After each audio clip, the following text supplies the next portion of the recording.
Guys, এক মাস হয়ে গেছে। তো ইংল্যান্ডের একজন বন্ধু আমার তো কইতেছে ইন্ডিয়াতে আইব, মানে আম করে এখানে আইব। বললাম ভালো কথা, আইও। তো আইলো। তো রাত্রে শুইবার দিছি, শুইছে মশায় ধরে। তো গিয়া দেখি যে লাইট অন করিয়া পরে শুছে, মানে ওইখানে তো লাইট অন করিয়া ঘুমায় হয়তো।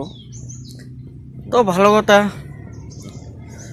পরে কইছি যে মশায় কামড়াইতেছে, তা লাইটটা অফ করে পরে ঘুমাও। পরের দিন সকালে কইতেছে যে লাইট অফ করে শুইছিলাম, তবুও দেখি মশায় মানে টর্চ লই আইছে কামড়াইতে লেগে।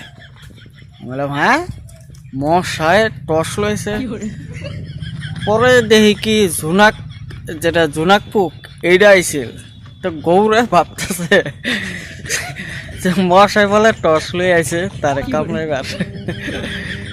কইতাছে তগরে হেনে বলে, কইতাছে তগরে হেনে বহুত উন্নত, তগর জায়গাটা বিরাট উন্নত, মশাই টর্চ লই আয় কামড়াইবার। আমাকে তো জানে না যে জোনাক পোকের মধ্যে যে লাইট জ্বলে।